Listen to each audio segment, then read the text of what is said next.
सभी को सादर प्रणाम। सावन की पुत्रदा एकादशी, जो पुत्र धन देने वाली, संतान को सुख सौभाग्य का वर देने वाली मानी जाती है, वह आ रही है। इस बार पंचांग के अनुसार एकादशी का पालन 5 अगस्त 2025 मंगलवार के दिन होगा। शास्त्रों के अनुसार यह व्रत संतान और पुत्र सुख देने के लिए विशेष मानी जाती है। इसीलिए जो दंपति इसे संतान प्राप्ति के लिए करना चाहते हैं, वे इसके संपूर्ण नियमों का पालन करें, जो 4 अगस्त से प्रारंभ हो जाएंगे, ताकि आप पूर्ण फल प्राप्त कर पाएं। अब जो गर्भवती है, जो संतान के मंगलमय जीवन हेतु पूजा करना चाहती है, वे इसकी पूजा विधि का पूर्ण पालन करें। आप गर्भावस्था में व्रत ना करें। अन्य सभी भक्त इसके संपूर्ण नियमों को जान लें। आइए अब मैं इसकी विधि बता देती हूँ। एकादशी व्रत के लिए भक्तों को दशमी तिथि से लेकर द्वादशी तिथि तक कुछ महत्वपूर्ण नियमों का पालन करना चाहिए। दशमी के दिन कांसे के पात्र का त्याग करना चाहिए। कभी भी जिसमें मांस बना हो उस रसोई का भोजन नहीं करना चाहिए, अर्थात आप दशमी के दिन बाहर होटल का भी भोजन ना करें। मसूर की दाल, चने की दाल, कटहल की सब्जी, कोई भी हरे पत्ते वाली सब्जी, शहद का भी त्याग करें। दूसरों के घर का अन्न ना खाएं। दोबारा भोजन और मैथुन भी दशमी के दिन त्याग देना चाहिए, अर्थात संभव हो तो दशमी के दिन भी एक बार अपने घर में बना सात्विक भोजन ही ग्रहण करना चाहिए। फिर एकादशी के दिन, अर्थात इस बार 5 अगस्त 2025 मंगलवार को ब्रह्म मुहूर्त में उठकर स्नान कर लेना चाहिए। शुद्ध और पवित्र वस्त्र धारण कर लेना चाहिए। व्रत का संकल्प धारण लेना चाहिए। संकल्प निष्काम भाव या सकाम भाव दोनों ही परिस्थिति में लेना चाहिए। निष्काम का अर्थ होता है बिना किसी कामना के किए जाने वाला, सिर्फ भगवान की कृपा के लिए व्रत, और दूसरा सकाम, जिसमें हम अपनी कोई कामना या इच्छा भगवान के सम्मुख रखते हैं। अब संकल्प करने का कुछ विधान होता है, कुछ विशेष विधि मंत्र यूज़ किए जाते हैं, लेकिन यहाँ मैं आपको बहुत ही सिंपल नारद पुराण के पूर्वाध 23 में जो श्लोक दिया गया है वह बताती हूँ। उसे सुन लेने मात्र से हमारा संकल्प पूर्ण होता है। लिखा है, एकादश्याम निराहारा स्थित्वा आद्यम परे हनि भोक्ष्याम पुंडरीकाक्ष शरणम मेव भाव अच्युत। अर्थात हे कमल नयन, हे अच्युत, मैं एकादशी के दिन निराहार रहकर अगले दिन ही भोजन करूंगी। हे प्रभु, मैं आपकी शरण में हूँ, भाव करे। हे दीन बंधु, हे करुणा निधान, आज मैं श्रावण माह के शुक्ल पक्ष की पुत्रदा एकादशी का व्रत धारण करने जा रही हूँ। सभी नियमों का पालन करते हुए पूरे विधि विधान से यह व्रत कर रही हूँ। अगर जाने अनजाने कोई भी त्रुटि मुझसे हो जाए तो मुझे अबोध जानकर क्षमादान अवश्य प्रदान कर देना। इस प्रकार आपका संकल्प पूर्ण हो जाएगा। अब आपका एकादशी का व्रत आरंभ होगा। यदि आप इसे संतान प्राप्ति के लिए कर रहे हैं तो पति पत्नी दोनों संयुक्त रूप से इसका व्रत करें। भगवान बाल गोपाल जी यानी लड्डू गोपाल जी का पूजन अर्चन करें। अगर वो नहीं है तो घर के जो भी आपके भगवान हैं उन्हीं में लड्डू गोपाल का स्वरूप देखकर उनका पूजन अर्चन करें। फिर आपके घर के मंदिर में ही एक बांसुरी और पीले कपड़े में जटाओं वाला नारियल अर्पित करें।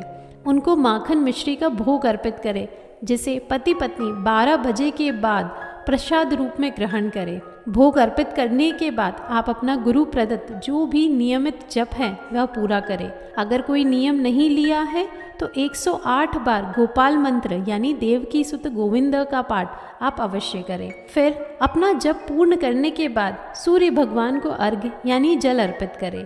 तुलसी जी का पूजन अर्चन करें। संभव हो तो उसके बाद गौ माता की सेवा और पूजा करें।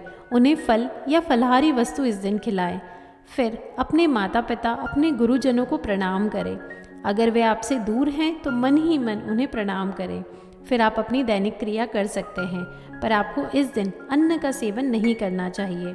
यदि कोई भी गर्भवती है या जिनके छोटे बच्चे हैं या किसी भी प्रकार की जो दवाइयाँ लेते हैं, उन्हें अन्न ज़रूर स्वीकारना चाहिए। अन्य सभी भक्त पूरे दिन आराम से जल पी सकते हैं, फलाहार कर सकते हैं।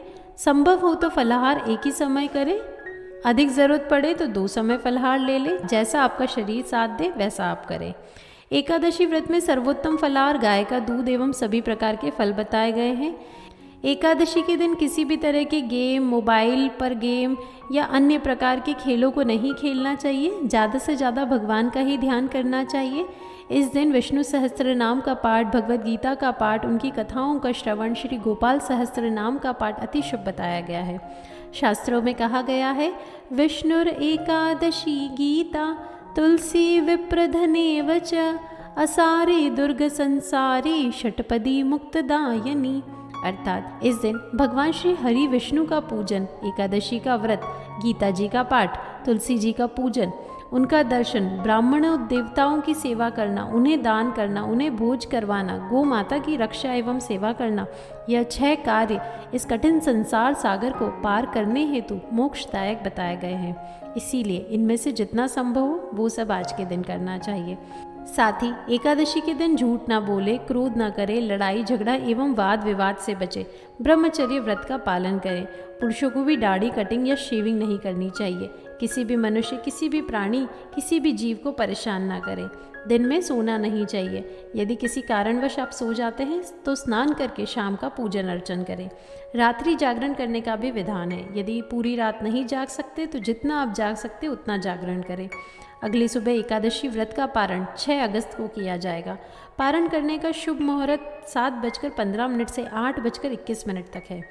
इससे पूर्व आप स्नान करके तैयार हो जाएं। फिर मुहूर्त के समय भगवान को चावल का भोग लगाएं। ध्यान रखिए, द्वादशी के दिन तुलसी जी का स्पर्श नहीं करना चाहिए।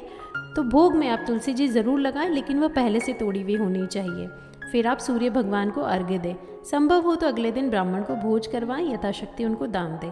अगर ये संभव नहीं होता है तो उस निमित्त कुछ रुपए निकाल कर अलग रख दें और बाद में कभी उनको दे दें, या फिर गौशाला में जाकर गैयों को हरा हरा चारा खिला दें। इस प्रकार आपका व्रत पूर्ण होगा, जिससे आप एकादशी का पूर्ण फल प्राप्त कर पाएंगे।